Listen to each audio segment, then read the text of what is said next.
marge de son séjour officiel au Caire, le président de l'Assemblée nationale, le professeur Vital Kamerhe, a été invité par son homologue égyptien, le docteur Hanafi Gebali, à découvrir à travers une visite guidée la prouesse accomplie par le gouvernement égyptien sous le leadership du président Abdel Fattah al-Sisi en construisant dans un temps record une nouvelle capitale administrative dont la première phase s'étale sur 40 000 hectares et qui va bientôt s'agrandir de 40 000 autres hectares. Le professeur Vital Kamerhe, avec la délégation qui l'accompagne, dont le rapporteur Jacques Joly, a été accueilli par Khaled Mahmoud Abbas, directeur général de l'entreprise publique en charge de la construction et de la gestion de tous les patrimoines de cette nouvelle capitale administrative. Au cours d'une brève réunion, avant de procéder à la visite guidée,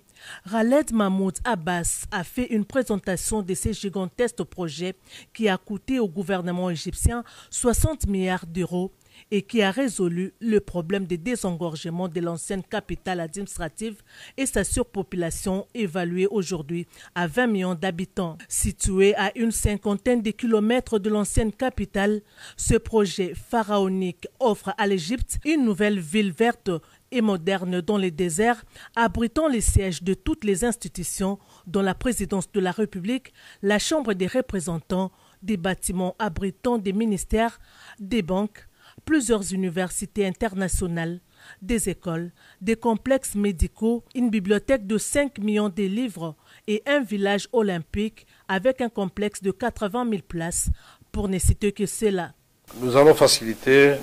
qu'il y ait vraiment un accord entre l'Égypte et la République démocratique du Congo dans ce domaine pour venir nous aider à assainir et à construire des grandes villes. Nous sommes vraiment convaincus que vous allez nous aider. Je sais que le ministre de l'Urbanisme, Christin Badou, a séjourné par ici. Je crois que l'Égypte et la République démocratique du Congo peuvent aussi se mettre ensemble, booster l'Afrique sérieusement.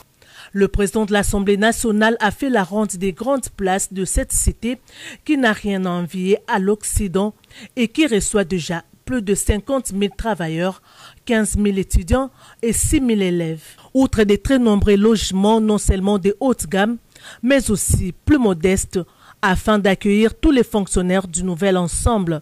Le projet compte des hôtels de luxe, un nouvel aéroport de 4 000 m², 10 000 km de voies routières,